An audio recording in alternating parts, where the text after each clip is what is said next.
Gracias por estar aquí con nosotros en Diálogo de Impacto. Ya estamos listos con nuestro tema de hoy. Obviamente vamos a analizar lo que ocurre en el Congreso Nacional. Y es que todos estos conflictos políticos han llevado a situaciones que han afectado la evaluación de país como democracia. Y justamente ASJ, la Asociación para una Sociedad Más Justa, ha emitido un análisis y un informe sobre esto. Si veamos, por ejemplo, en el 2023, Honduras ocupó los últimos lugares en índice de democracia. Esto fue algo que se ha venido dando. ¿Y qué pasó? Los conflictos políticos provocaron ingobernabilidad. Ingobernabilidad. Si ustedes recuerdan todo lo que sucedió en el 2023 con los diputados. Imagínense, de los 103 días que debieron haber sesionado, solo trabajaron 43, pero se les pagó. Porque eso es importante, ¿verdad? Se les pagó. Y esto generó muchas críticas. Ahora bien, se otorgaron en el 2023 subvenciones bonitos, les que llamamos nosotros, ¿verdad? Por más de 220 millones de lempiras. Y el problema no es que lo hagan, el problema es que criticaron fuertemente la administración anterior y se está haciendo lo mismo. Entonces, este doble discurso es lo que genera este tipo de críticas en contra de este poder del Estado.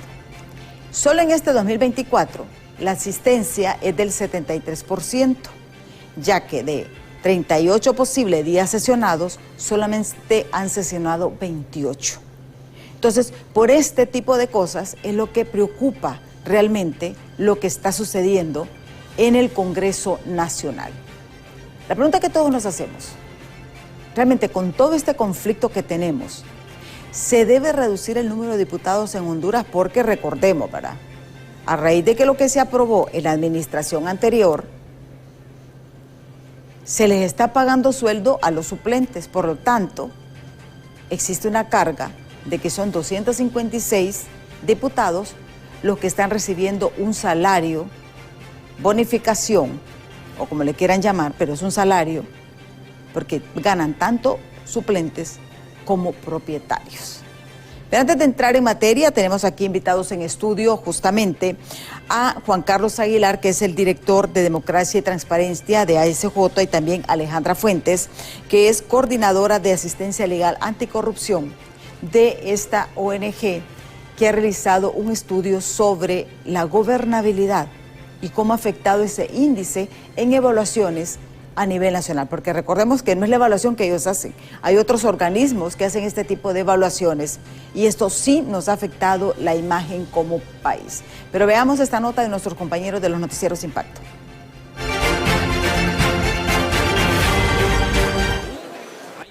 Beneficios discrecionales, asistencia intermitente a sesiones legislativas y más del 37% del presupuesto destinado a viáticos y subvenciones ha marcado la gestión de congresistas en los primeros 4 meses del año, evidenció el primer informe de monitoreo legislativo presentado por la Asociación para una Sociedad Más Justa. Ejecuta mucho, se legisla poco, no se asiste y no hay cambios reales en temas de democracia, en temas de Estado de Derecho, en temas de la instalación de la CICI, por ejemplo, generar reformas electorales, reformas al financiamiento político, ley de colaboración eficaz. Se ha solicitado información para el tema de subvenciones y todavía lo desconocemos. Los viáticos son más de 50, son cerca de 52 millones, para ser más específicos. El Estado de Francisco Morazán sí es cuestionable. Y ya lo hemos evidenciado en los monitoreos, son a los que más se le entrega viático. Pese a que se ha restablecido el orden en el hemiciclo legislativo, aún las expectativas no logran ser alcanzadas. Los datos en este informe dieron a conocer que en 2024 los legisladores han tenido un promedio de asistencia del 73% en 28 de 38 posibles días sesionados. Apenas 3 diputados permanecieron en 15 sesiones completas, mientras 38 participaron la mitad del tiempo de duración. Se presentaron 255 proyectos de ley y solamente 55 fueron aprobados y 191 restantes engavetados. En presupuesto se han ejecutado 362.5 millones, siendo los sueldos de los diputados la mayor destinación con 75.4 millones de lempiras, 52 7.2 millones fueron concedidos en viáticos y sumados 2.6 en viáticos para viajes al extranjero, y un total de 80.5 millones se han entregado a los congresistas en subvenciones. Mal es no prestarle atención a los cientos de proyectos presentados también por los diferentes diputados de las diferentes bancadas. Ustedes ya pudieron ver los números que están literalmente engavetados ahí simple y sencillamente porque no se turnan a comisión de dictamen, porque no les interesa, porque no les importa y porque simple y sencillamente la agenda del Congreso Nacional la maneja quien dirige el Congreso. Ante estos datos escalofriantes, la diputada del Partido Nacional de Honduras, Lizy Cano, aseguró que el poco avance legislativo en la aprobación de leyes va arraigado a los intereses de quienes encabezan este poder. Hasta ahora Luis Redondo está llegando a tiempo a las sesiones. En el pasado nos tenía 3, 4, 5 horas esperando al rey, ¿verdad? Y hasta ahora está cumpliendo un horario. Y muchos diputados abandonan porque lo que se discute no es de fondo. Y eso también es importante señalarlo. Ahora bien, es nuestro deber estar en el Congreso porque devengamos un salario. Por otro lado, Maribel Espinosa, congresista del Partido Salvador de Honduras, señaló que es un deber de cada uno de los diputados estar presentes en cada una de las sesiones en el hemiciclo legislativo. En cámara de Luis Sosa les informó Gabriela Plata.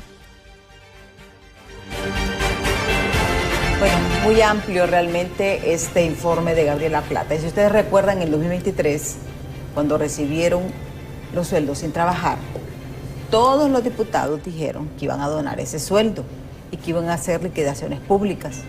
Todavía estamos esperando.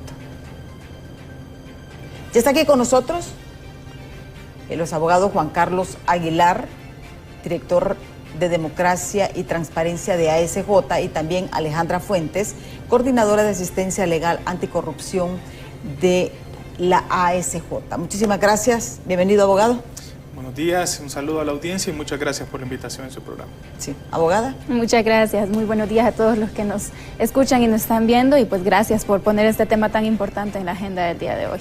Y es que lo que pasa es que como tenemos tanto circo político, y hay que decirlo, se nos olvida porque nos salen con una cosa, después nos salen con otra y no vemos realmente. ¿Qué tan grave realmente es la asistencia, abogado, de diputados en el Pleno? Porque una cosa también es que llegue. Pero llegan, como dice, van a marcar tarjeta, se la dan. ¿Y qué sucede? ¿Ustedes cómo llevan este monitoreo de asistencia y qué tan grave es esta situación dentro del Congreso Nacional? Sí, mire, bastante oportuna su pregunta, porque precisamente por eso hicimos el salto a monitorear la permanencia. En un primer momento solo estábamos monitoreando el tema de si llegaban o no, y que inclusive usted daba el dato inicial, el 73% de asistencia de los diputados en cuanto a si llegan o no. Pero también creo que hay que dejarlo, creo que las administraciones dentro del Congreso Nacional han sido tan nefastas que para nosotros un 73% es bueno, pero usted viene a trabajar 73% del tiempo aquí, le aseguro que la despiden. O yo voy a ASJ y trabajo el 73% de lo que debería, y luego podemos debatir el tema de la calidad. Esa es otra cosa de lo que se está probando, si hay calidad, si hay priorización de temas. Entonces, eso es lo verdaderamente lamentable. Y por otro lado, dar el salto a la parte de la permanencia en las sesiones. Es decir, prácticamente fueron un 73% de que llegaron. Pero el tema de permanencia, y para que la gente lo entienda facilito, es cuánto tiempo los diputados se quedan en la sesión. Por ejemplo, si es una sesión que dura 3 horas, prácticamente el promedio que nos está dando esto es que están permaneciendo un 57%, es decir, poco más de la mitad. Bien sea, llegan temprano y se van a la mitad, o llegan tarde y llegan a finalizar la sesión, pero son muy pocos. O sea, podemos decir que diputados. solamente trabajan un 57% del tiempo que están ahí en sesión, ¿verdad? Exactamente. Porque hay que aclarar también, es del tiempo de sesión. Es el tiempo de sesión, es el tiempo del Pleno, son los datos oficiales que incluso emite el Congreso Nacional de la República, pero que es una situación que hay que lamentar en el sentido de que no están cumpliendo con su trabajo. Comenzando por lo más básico, que es el tema de ir, asistir y quedarse en el Congreso Nacional durante el tiempo que transcurra en la sesión. Luego el tema es debatible en función de lo que se hace en comisiones, que también es una productividad escasa, ¿no? Si lo vemos en función de la cantidad de proyectos que han sido dictaminados que han sido elevados a pleno y que han sido aprobados, que son apenas 55 proyectos y que inclusive es una agenda legislativa marcada por una no priorización de temas importantes. Lo que se aprobó actualmente fue préstamos, que son 11 préstamos valorados en 34.000 millones de lempiras. Ese es un endeudamiento bastante fuerte para el país y es un endeudamiento que hay que debatirlo, porque si lo vemos en las líneas, es red hospitalaria, es construcción de carretera, está bien, perfecto. Es el tema de cómo lo van a administrar, si efectivamente se van a invertir en esos proyectos. Y más allá de esa inversión de los proyectos, es el tema de la transparencia, es el tema de la rendición de cuentas y si efectivamente se va a abrir o va a existir esa apertura para que podamos realizar esos monitoreos en esa perspectiva de la ejecución del gasto. Luego hay amnistías, hay exoneraciones, hay condecoraciones, hay días festivos. Entonces, ¿usted cree que esa es la verdadera agenda legislativa que necesita este país? No digo que esté mal que se aprueben amnistías, que condecoren personas, pero esos temas deberían ser terciarios o incluso temas de cuarta categoría, no debería ser lo primordial dentro del Congreso. Ahí se debería estar legislando para mejorar salud, para mejorar temas de infraestructura, seguridad, que ya estamos viendo, y uno de los datos más terribles, ¿no? Una mujer muerta cada 23 horas, el tema de extorsión por los cielos. Lo podemos priorizar a la CICI. ¿Qué están haciendo por la CICI? Incluso están intentando cambiar las reglas del juego ahora en las últimas declaraciones que hemos visto. Reformas electorales, que ahí va, y mire, lo voy a decir así con estas palabras, ahí van a estar llorando y van a estar exigiendo ya cuando se acerquen las elecciones de que no han hecho reformas electorales, pero es que nadie las prioriza y nadie las pone en la mesa. Y aquí es el punto, abogada, y esa es la agenda, porque aquí es una agenda pendiente, pendiente de la campaña política, porque yo les digo, son buenos para firmar acuerdos. Mire, antes de las elecciones firman acuerdos, yo creo que no hay con quien no firmen un acuerdo que van a comprometerse con esto, que van a comprometerse con otro. Esa promesa, por ejemplo, de las reformas electorales, como les conviene a todos ir con las mismas reglas, por eso no la hace. ¿Cuántos anteproyectos de reformas electorales se han socializado? Cantidad. ¿Qué pasa con esa deuda legislativa? Sí, como usted lo mencionaba, se trata justamente de esa agenda legislativa que está impuesta en el Congreso Nacional. Si bien es cierto, hemos visto a través de este monitoreo que se realiza que existe pues falta en cuanto a los congresistas puedan asistir a las sesiones y puedan permanecer en las sesiones, también es evidente, y creo que ya lo hemos dicho en varias ocasiones, que existe una agenda en el Congreso Nacional que es totalmente presidencialista, y esto significa pues que es parte nada más del diputado que ejerce la función de presidente en este Congreso Nacional, y esa imposición de esa agenda es lo que hace que no se toquen estos temas tan importantes. Como usted lo mencionaba, les conviene ir a elecciones con las mismas reglas del juego, porque entonces ya sabemos cómo podemos hacer la trampa. ¿Usted cree que vamos a ir con las mismas reglas? Es muy probable, incluso para elecciones primarias ya no existe la posibilidad de que se hagan reformas que tienen que ratificarse en una segunda legislatura. Entonces, para elecciones primarias todavía hay tiempo para hacer reformas, pero aquellas reformas que únicamente necesiten mayoría simple. De lo contrario, otras reformas ya no pueden ser parte de estas elecciones primarias. Para generales todavía tenemos un poquito más de tiempo, sin embargo, hay que estar conscientes de lo difícil que se le ha hecho al Congreso Nacional llegar a consensos y acuerdos. Entonces, estamos tratando de ver un Congreso Nacional que para poder implementar reformas electorales que necesitan una ratificación en una segunda legislatura, estamos tratando de hacer una cosa casi imposible, porque no tenemos un Congreso Nacional que tenga esa capacidad de llegar a diálogos, a consensos.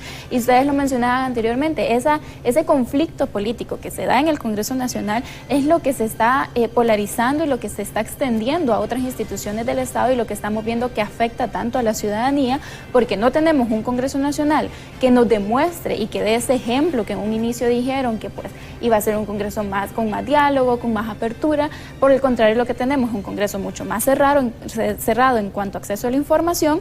Y aquí, solo para rescatar también un poco que usted mencionaba, ¿cómo hacemos para ver esa permanencia? Y es importante destacarlo porque también fue una promesa del Congreso Nacional y del que ahora ejerce como presidente en el Congreso Nacional, que iban a haber sistemas de acceso a la información, sistemas para registrar la asistencia, mucho más innovadores y con muchísima más tecnología. Sin embargo, le voy a contar cómo hacemos para que nosotros saquemos esa asistencia y esa permanencia.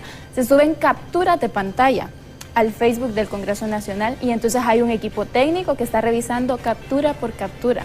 O sea que no hay un sistema automatizado que les dé la información.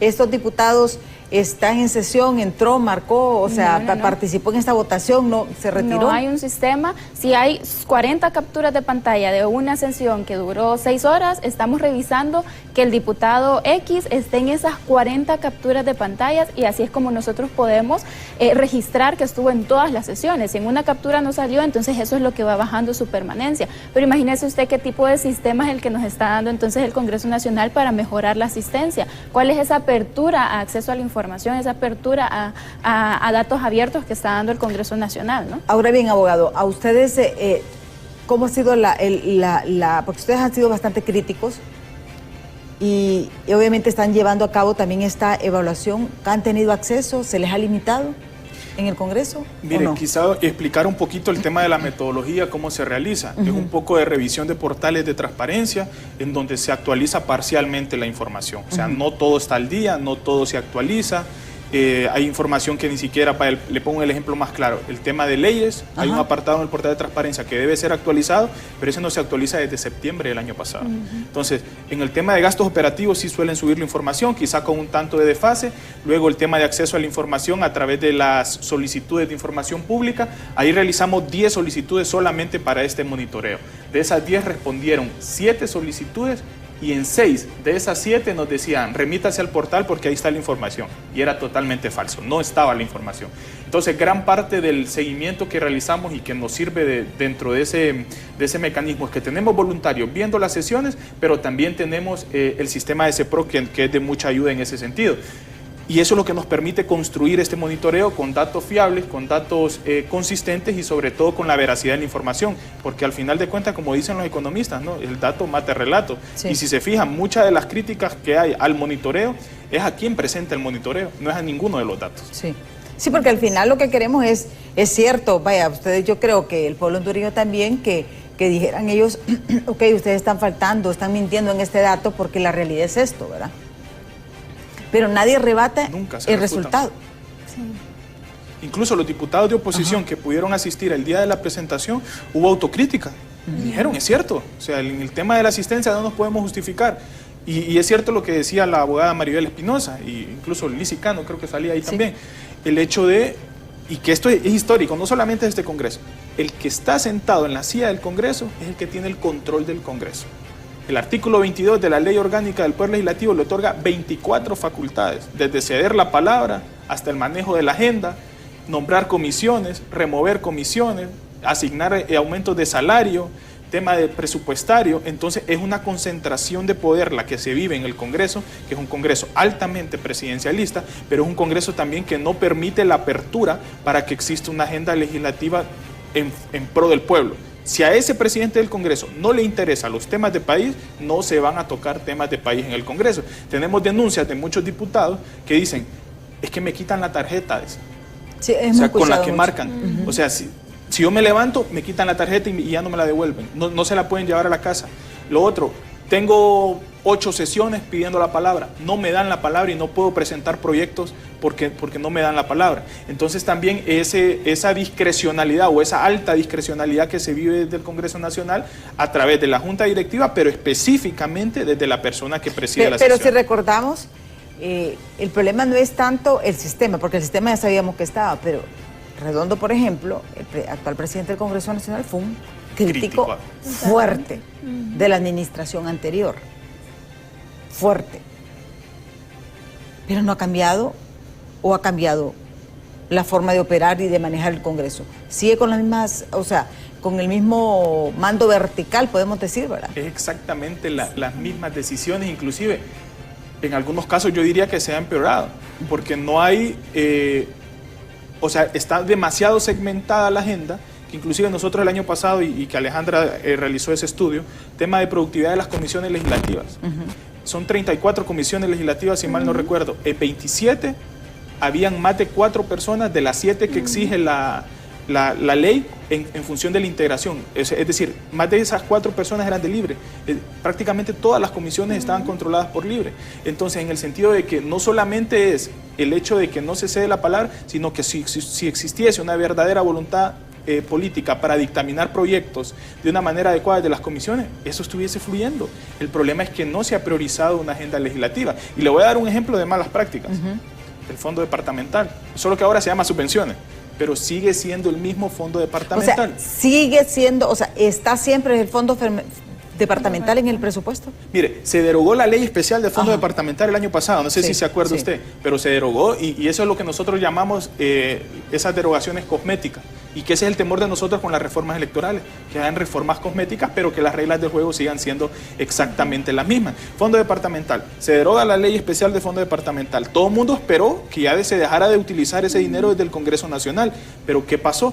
Ahora le llaman subvenciones, pero es mismo procedimiento, misma forma de pedir, misma forma de ejecutar y misma forma de liquidar, si lo queremos ver así, que esa es otra de las cosas pendientes. Hemos hecho X cantidad de solicitudes de acceso a la información pública. Nos hemos cansado de revisar portales de transparencia. No hay ni un tan solo informe de liquidación a ese tema de subvenciones.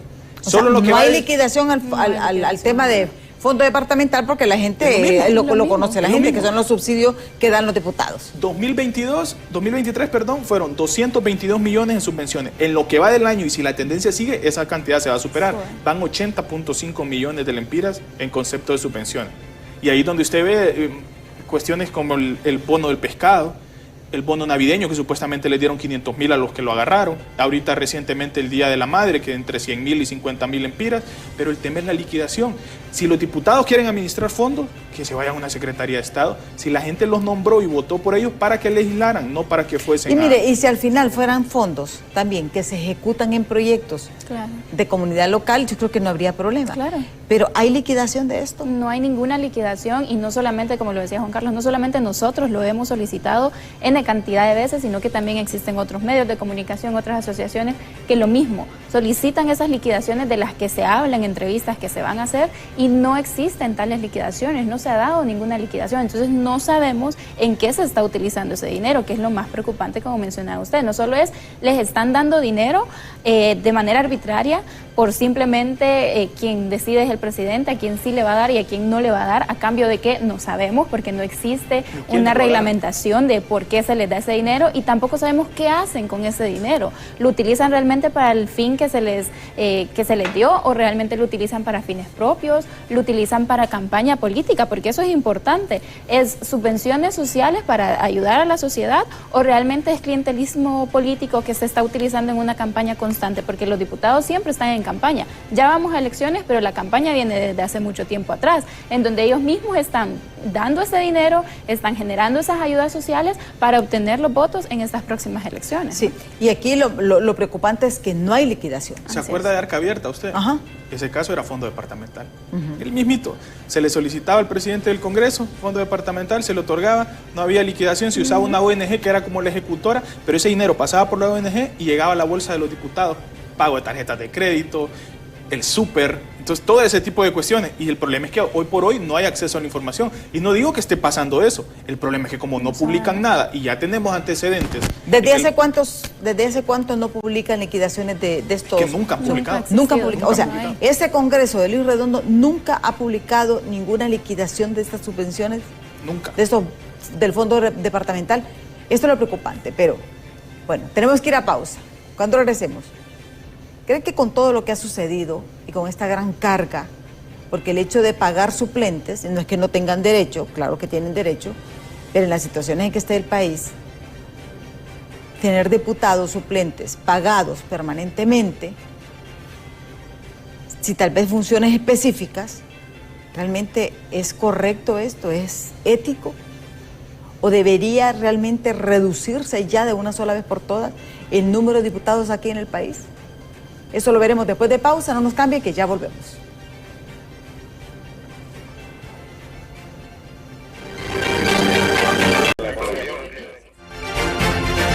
Gracias por continuar con nosotros. Estamos justamente analizando y conociendo un poco más de este informe que desarrolló la SJ en el Congreso Nacional. Datos bastante relevantes es el hecho de que el famoso fondo departamental ahora se le llama subvenciones y no se ha hecho ni una tan sola liquidación pública, porque puede ser que la han hecho en privado, porque vamos a dejar también ese margen de duda, pero que en el portal de transparencia el Congreso Nacional no lo ha puesto. Realmente también otro dato, pues, y parte del interés que tenemos es que no se le da prioridad a la agenda. Estamos más en cuestiones de forma, como decimos, cosméticas, que de fondo, porque la mora legislativa hasta ese momento es bastante alta, Y es lo que nos debe de preocupar a nosotros como ciudadanos, porque al final somos nosotros los que elegimos a los representantes que están en este Congreso Nacional. Ya tenemos varios mensajes, aquí el 3182-5600 que vamos a dar lectura. Dice, la maldición de nuestro país está en el Congreso, dice, que está llena de demonios. Solo Dios puede contra estos hijos del demonio, les dice este televidente. Vamos con el otro mensaje, dice, muy buenos días, licenciada Egma, qué excelente tema, pero para que eso pase, es muy difícil de reducir a 18 diputados vagos, dice. Esa gente que está ahí, la mayoría no tiene nada que ofrecerle al pueblo. Lo que no comprendo es cómo llega ahí si al final nadie los conoce. 4 años robando al pueblo sin hacer nada. Por él es inaceptable este tipo de gente. Son demasiados, dice, o menos malnacidos, no sé. Y ahora hay hasta suplentes, qué vergüenza, es demasiado. Y fíjese que es bien importante algo, y esto que y no le hemos dado tanta importancia, es el hecho que en la administración anterior se aprobó darle sueldo a los suplentes. Integrarlos. Sin integrarlos, integrados o no, porque antes era integrado, porque antes funcionaba de esta manera. O sea, si no llegaba un suplente, obviamente era una argollita no llegaba el propietario, se nombraba un suplente, que era normalmente alguien afín al que estaba, pero por lo menos se respetaba eso. Pero ahora ese costo vino a cargar el pueblo hondureño, es el sueldo de los diputados suplentes. De acuerdo, y justamente es parte de lo que indigna en este monitoreo que nosotros hemos realizado y que venimos realizando desde el año pasado, porque estamos pagándole a los propietarios aun cuando no van, aun cuando no levantan la mano, aun cuando no hacen el trabajo para el cual fueron electos, y también le estamos pagando a los suplentes. Y justamente eso es lo indignante y lo que a muchas personas les causa esta indignación. Pregúntese qué persona va a poder asistir a cualquier trabajo, no ir y aún así le estén pagando. Eso es casi imposible en este país, solo pasa en el Congreso Nacional. Pasan los suplentes, llegan algunos no llegan, no tienen una función en específico, porque tienen funciones únicamente cuando su propietario falta, pues ahí sí tienen claro qué es lo que tienen que hacer.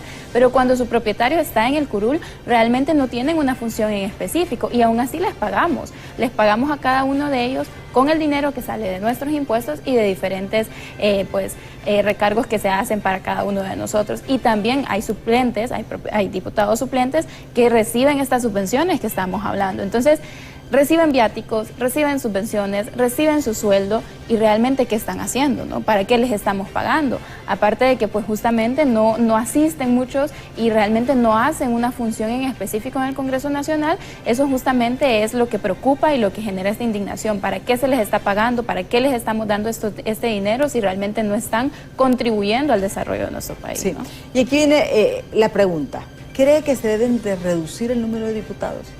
Porque prácticamente antes eran 128, ¿verdad? Porque hay que decirlo, porque solamente cuando faltaba el propietario se incorporaba el suplente.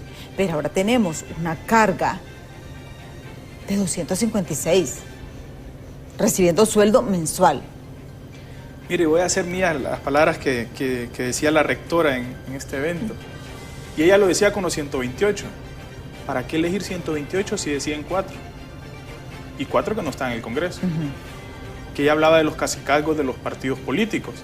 Entonces, evidentemente, y desde la historia moderna, ¿no?, de la democracia hondureña a partir del 82, los congresos de la República han quedado a deber. O sea, quizá unos mejores que otros, con muchas más falencias que otros, algunas administraciones medianamente buenas, o aceptables, mejor dicho, pero ninguna que responda y que genere una legislación para cambios reales dentro del país. Las últimas administraciones pues han sido administraciones nefastas, ¿no? Administraciones en donde se han generado insumos para blindar corrupción, se han generado insumos para promover impunidad, pero que al final de cuentas, lejos de fortalecer la democracia, el Estado de Derecho, lo debilitan. Entonces, efectivamente, es un gasto, es que eso no es una inversión, Emma.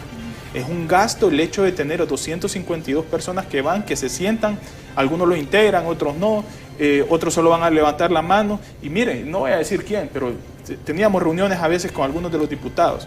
Muchos de ellos decían, del interior del país, no, es que no asistí a ese día, no fui a la sesión, cuando se eligieron esas elecciones que son importantes. Sí.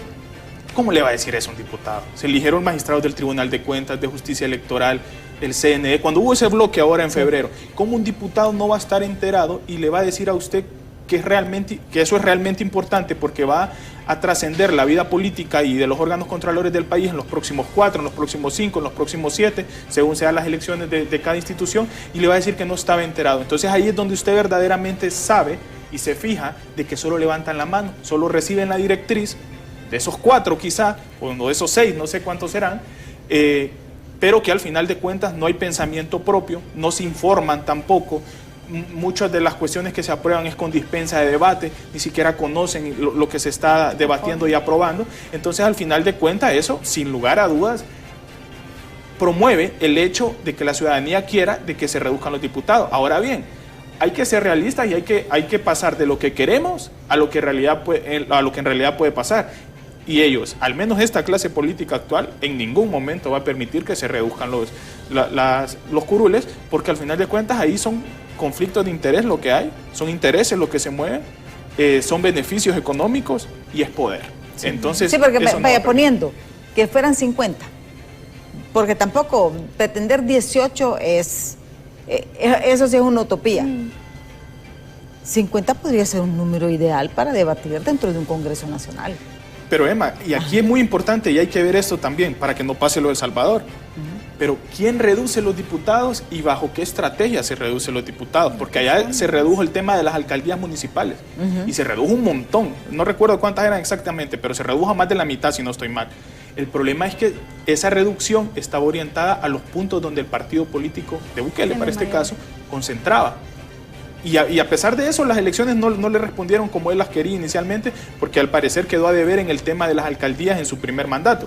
Pero al final de cuentas si hay una reducción, pero es una reducción adecuada a un partido político, donde el caudal político de ellos es bastante fuerte, o donde hay superioridad en función del financiamiento, en función del clientelismo, etcétera. Entonces eso es lo que hay que ver también. Y por eso es que se estuvo debatiendo la semana pasada el tema del Tribunal Constitucional, porque ¿quién va a ser ese Tribunal Constitucional?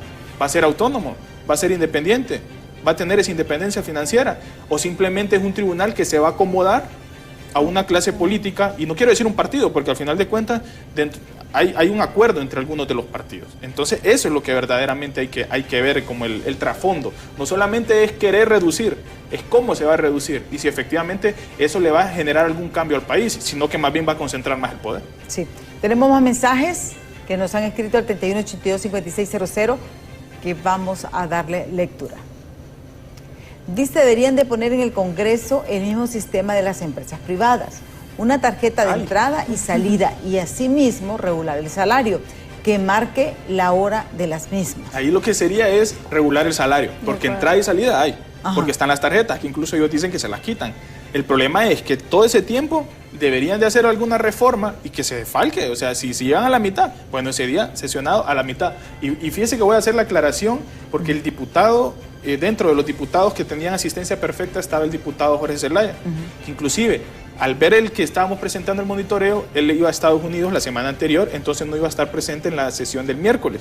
Y eso yo lo veo una buena práctica. Él me mandó la nota o el oficio que le remitió a Carlos Zelaya, en donde le dice: si el miércoles hay sesión de pleno, por favor, dedúzcame ese día de salario, porque no voy a estar porque tengo otras asignaciones u otro trabajo. Entonces, eso es una buena práctica. Y que no es porque sea del Partido Nacional, o sea, del partido que fuese. Si efectivamente usted no va, que usted lo pida. Pero obviamente les cae mal, ¿va? No, obviamente, porque no todos van a hacer eso. Y no todos van exactamente. A sí. Sí. Vamos con más mensajes. Dice, buenos días, licenciada Emma, aquí en nuestro país jamás va a terminar la corrupción. Llegue quien llegue al gobierno. ¿Por qué? Porque aquí nadie hace nada por meter presos a los ladrones o corruptos que se roban el dinero del pueblo. Mire lo que hacen en ese Congreso, es una verdadera amenaza para el pueblo, porque al final quien paga eso somos nosotros. El pueblo es bochornoso, pero nosotros tenemos la culpa también por no saber elegir quién nos gobierna. Nunca vamos a salir de esta corrupción. Y es cierto. Porque miren, si bien es cierto, nos quejamos del Congreso, pero muchos de los diputados nosotros los elegimos. Así es. Y muchos van a salir reelectos nuevamente, que eso también es lo preocupante. No solamente es que ya los elegimos, es que en muchas ocasiones no tenemos esa conciencia electoral, ese raciocinio para darnos cuenta que estas personas ya las elegimos, ya estuvieron 4 años, no hicieron nada, pero porque llegan con una ayuda social, porque llegan con cierta cantidad de dinero a una determinada colonia, barrio, solo por eso les damos el voto otra vez. Y cuando van al Congreso Nacional se les olvidó esa promesa que le hicieron a cada uno de los ciudadanos, y eso es lo preocupante, ¿no? Que realmente vamos a un proceso electoral, ya que estamos a las puertas, en septiembre se abre la convocatoria, ya hay conflictos en cuanto a los registros de los partidos políticos, y estos bonos, estas subvenciones se han utilizado como clientelismo político, y la gente, las personas muchas veces nos cegamos por ese tipo de situaciones y le volvemos a dar el voto para lo mismo. Entonces va a pasar lo mismo exactamente si no razonamos, si no ejercemos nuestro derecho al voto y no utilizamos ese voto de castigo que en ocasiones pasadas ha servido. Utilicémoslo ahora también. Incluso decía, por ejemplo, la diputada Maribel Espinosa, ¿verdad?, de que se pierde el tiempo eso es otra cosa. en discusiones que no abonan en nada. Lo que usted decía, por ejemplo, una condecoración, declarar un día. O sea, tenemos la Sisi, mire, le doy un ejemplo. Todos se llenan la boca. Todos se llenan la boca. Yo quiero que venga la Sisi. Aprueben la ley, pues. Porque ahorita, y hay que decirlo, ahorita la Sisi está retrasada por el Congreso Nacional. Totalmente. Y mire, y hay que ser realistas, aquí no hay nadie más culpable que el Congreso Nacional. Mire, le doy un ejemplo de esas tonterías, porque eso es lo que se aprueba, tonterías muchas veces. Hay un par de leyes buenas y nosotros los pusimos en el monitoreo y que son buenas. Para cambiar las vacaciones de mayo a junio, ese tema estuvo 3 días en la agenda. Imagínese usted. 3 días en la agenda para cambiar las vacaciones de mayo a junio del Congreso. Las vacaciones del Congreso se van un mes entero. Pero eso, yo lo voy a ser sincera, eso era una comunicación que me acordaba con los jefes de bancada. Conozco bien el funcionamiento del Congreso. Y yo le explicaba a usted. Sí. El Congreso tiene una metodología que se ha roto en la actual administración. Porque antes, los jefes de bancada, no sé si eran los martes o los miércoles en la mañana, decidían las leyes que se iban a someter a pleno. Así es. No sé si una semana antes o en esa semana. Y de ahí los jefes de bancada bajaban la información y se lograban los consensos. Ahora no hay reuniones de jefes de bancada semanalmente. Entonces, este es el problema. De que se van a sesiones y ni saben con lo que van a salir. No hay un previo consenso y por eso son todo este tipo de ingobernabilidad. Que nos está pasando un costo internacional grave, y ustedes lo saben. Claro. Fíjese que poner un ejemplo, en algún momento sabemos que se está debatiendo, se está discutiendo en comisiones algún proyecto, y le preguntamos a diputados que integran las comisiones, y nos dicen, es que no tenemos acceso al proyecto. O sea, solo nos lo enseñan cuando vamos a la sesión de comisión. Entonces, realmente no van, imagínense, y eso es la comisión, que lo tiene de primera mano. Imagínense cuando se eleva al pleno. Y muchas veces ni se debate, y hay dispensa de debate, etcétera. Y me gustaría complementar lo que usted decía, el tema Sisi. El memorándum de entendimiento es claro, que ya se va a vencer, por cierto, ahorita en junio, y a ver si se renueva otra vez con Naciones Unidas y el gobierno. 2 fases. Fase 1, realizar reformas en temas de administrativos, lavado de activos, corrupción, fondo departamental, etcétera. Una vez realizadas esas reformas, usted puede ir avanzando y llegar al tema de la negociación para la firma del acuerdo bilateral. El convenio es clarito, es paso a paso y así está. Y después pasa a la fase 2, donde termina de ratificar el convenio y otras cuestiones más de forma. ¿Qué dijo el presidente del Congreso la semana pasada? No, el Congreso no va a hacer reformas hasta que no se firme el convenio bilateral y después hacemos la reforma. ¿Usted cree que Naciones Unidas va a firmar un convenio? No. Entonces ahí ya le está dando una respuesta entre líneas de que no van a hacer nada porque no quieren que venga la comisión. Y hay que decirlo también, ¿verdad? todos los partidos políticos, porque aquí no se salva ninguno. No, no se salva ninguno, pero ahí es donde usted los tiene que exhibir, porque si él tiene la agenda legislativa, él pone el tema en el pleno para que se debate y para que se aprueba. Y si ellos no lo quieren votar, la oposición, ahí van a quedar exhibidos. El problema es que ni siquiera se llega a eso, ni siquiera se llega a un diálogo previo, como lo decía usted, jefe de bancada. Vamos a introducir estas reformas para poder realizar y allanar el camino de la instalación de la comisión en el país. Y eso es lo verdaderamente preocupante. Y por eso es que nosotros hacemos estos monitoreos, engasando la idea a lo que hablábamos anteriormente, para que la ciudadanía se entere qué diputado va, qué diputado no va, si hay productividad, cuánto dinero se gasta. ¿Quién es el peor diputado en asistencia? Mira, hay dos diputados. Se disputa. Bueno, hay tres. Tres. Está una señora Margarita Agudó Sicafi. En el caso de ella nos dicen, y hay que ser muy transparente, de que está enferma. Ajá. Y porque ella es recurrente, nunca ha ido a una sesión durante nosotros estamos monitoreando el Congreso. Y ahí lo importante sería la transparencia, ¿no? De publicar esa incapacidad, porque al final ninguno de nosotros estamos exentos de poder llegar a sufrir una enfermedad. El otro es Pedro Chávez, ninguna sesión tampoco. Y hay otro señor Burbara que fue a una sesión de 15. Entonces también ahí es donde... Y esos son el top 3 de los peores. Sí. Hay otros que van a 2, que van a 3, pero imagínense 3 de 15 y que le estén pagando, el diputado propietario gana 90,000 lempiras, el salario mínimo del diputado propietario. El suplente gana 50,000. A eso súmele viáticos, a eso súmele, si está de buenas con Redondo, en este caso, subvenciones. Y toda esta dinámica o estos temas que se manejan desde el Congreso. Sí. ¿Ustedes no ven posibilidades de que se aprueben estas reformas de la CICI? No, no hay posibilidades, no hay un acuerdo, no hay esa... ni de las subvenciones, ni de los viáticos. Todavía estamos esperando liquidaciones de los viáticos, por ejemplo, a Rusia, de los viáticos a diferentes que han salido al extranjero. Tampoco hay liquidaciones, no hay ninguna liquidación. Nadie sabe en qué se está gastando ese dinero, cómo se está gastando, para qué se está gastando, y eso es lo que realmente nosotros señalamos, ¿no? La poca transparencia que existe, y esa poca transparencia es lo que da pie a que la ciudadanía, a que diferentes sectores empiecen a especular justamente, ¿no? Porque vemos entonces cómo el nivel de vida de muchos diputados empieza a mejorar repentinamente, y ahí es donde decimos, pucha, ¿de dónde está saliendo ese dinero? Y vemos un Congreso Nacional que no tiene liquidaciones, que no tiene transparencia, pues ahí es donde uno empieza a entrelazar cada una de las cosas. Y lo que usted decía, bueno, si quieren rebatir estos datos, que estamos abiertos a recibir opiniones acerca de los datos, pero con pruebas, con más datos. Queremos un diputado que venga y nos diga, miren, realmente yo sí he liquidado y aquí está mi liquidación, excelente. Lo esperamos que sea así, pero no hay nadie que ha podido hacer eso, es porque no hay liquidaciones, es porque no están cumpliendo con justamente lo que decían antes de llegar al poder, ¿no? Porque ese es el otro punto, de que si fue malo ayer, es malo hoy. Claro. Total. Fueron los mayores críticos de todo lo que hacía la narcodictadura, como dicen ellos. Pero tiene que haber liquidación de este fondo departamental.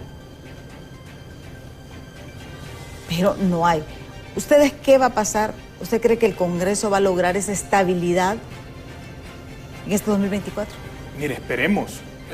O eso es a lo que se aspira. Realmente, si lo vemos en función de los días que han llegado, al menos en estos 4 meses, y la cantidad de proyectos, sin llegar a evaluar la calidad, porque ese ya es otro tema, evaluar la calidad, el impacto de los proyectos, hay una leve mejoría.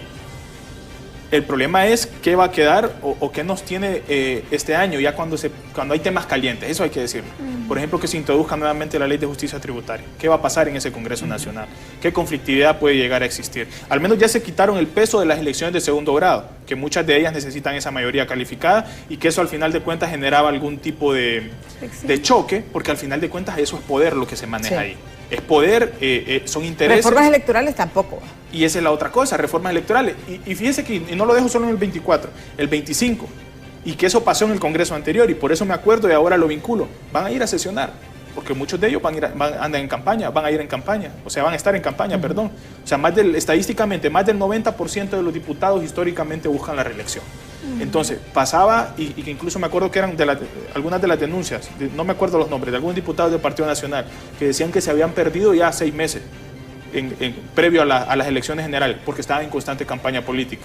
No creo que no se vuelva a dar en este próximo año 2025, sobre todo, y que bueno, la campaña inicia en septiembre. Yo creo que en escenario ideal, abogada Alejandra, es el hecho de que quisiera haber una insurrección legislativa para aprobar la CICI. Y le digo que hasta el pueblo se va ahí. Nos vamos. Claro. Si tuvieran voluntad. Si tuvieran voluntad. Pero tampoco. Pero no la tienen, exacto. Y también, bueno, es parte de justamente eso, señalar dónde están esos errores que está cometiendo el Congreso Nacional.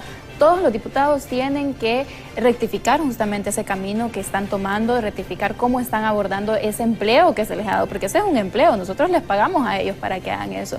Y también es parte de la Junta Directiva tener esa capacidad de consenso, esa capacidad de dirigir un grupo, porque eso es lo que hace la Junta Directiva, dirigir ese grupo para llegar a un acuerdo, a un consenso que sea en beneficio de la ciudadanía. Y justamente es eso el principal problema. Y esto hay que verlo también de una manera un poco más integral. No solamente es el hecho de que el Congreso Nacional no nos está dando proyectos de ley en beneficio de la ciudadanía, no solamente es el hecho de que no están yendo y se les está pagando, es que estamos viendo un Congreso Nacional que está perdiendo esa independencia de poderes, que es lo principal para tener un Estado de Derecho, para tener un Estado de democracia. Mire, por lo menos, mira, independencia todos sabemos que no ha existido, pero por lo menos la han disimulado. La han disimulado. Y ahorita ni siquiera eso. Exacto. Entonces, esas son las cosas que se deben de cuidar. Miren, no es lo que yo crea, es como ustedes me perciben a mí. Claro. Al final es eso es lo que ve el votante. Exactamente. Vamos a leer estos mensajes, el tiempo se nos ha agotado, pero vamos a leer estos mensajes que están pendientes, porque siempre nos gusta conocer su opinión. Dice, la vida republicana de Honduras se está perdiendo al tener una concentración de poder de 43 familias sobre los partidos políticos mayoritarios, por eso no tenemos Congreso Nacional. Queda suspendida las actividades y eso nos lleva a que se maneja una agenda de un grupo de familias sobre 1,5 millones de familias.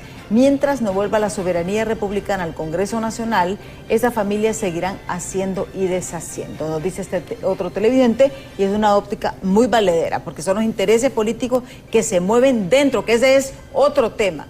Buen día, claro que debe de reducirse un país tan pobre, pero rico en recursos naturales. Quienes tienen destrozado este país son estos políticos léperos. Por ejemplo, Mongolia, un país asiático de 3.500 millones de habitantes, el parlamento, el gran rural, me imagino, se compone de 72 parlamentarios. Un país con una economía sólida de un Producto Interno Bruto e ingreso per cápita alto. Imagínense dando acá bonos a estos miserables diputados, bono del pescado 100,000, de la madre 50,000, entre otras cosas. Solamente deben haber máximo 1 o 2 diputados por departamento. La opción reduce ese momento de holgazanería, imagino, de nuevos millonarios a costas del pueblo. Eso es lo que nos dice. Para mí debe revisarse todo el sistema de selección de diputados. Y yo creo que es bien importante. ¿Usted está de acuerdo con que se debe reducir el número de diputados? Se tiene que hacer una reducción, se tiene que revisar justamente cómo está funcionando, qué tanta productividad hay, y si realmente después de toda esta revisión se da pues como resultado que se tiene que reducir, se tiene que hacer, pero resguardando siempre bajo qué parámetros, bajo qué criterios se va a hacer esa reducción, que no vaya a ser nada más una concentración más de poder, sino que vaya en pro de la ciudadanía como tal, ¿no? Sí, el tiempo se nos ha agotado. Muchísimas gracias al abogado Juan Carlos y a la abogada Alejandra de la Asociación para una Sociedad Más Justa por habernos dado este panorama un poco más detallado de este informe. Pero mire, la culpa la tenemos nosotros porque nosotros votamos por todos esos diputados. Así que en las próximas elecciones, acordémonos y mejor apuntemos todo lo que nos prometieron y todo lo que no nos cumplieron. Muchísimas gracias, a ustedes 1,000,000 de gracias. Ya está Ani y Catherine con toda la información del momento aquí en Hola Honduras. Yo soy Oscar, les espero mañana en punto de las 7 de la mañana aquí en Diálogo de Impacto. Hasta mañana.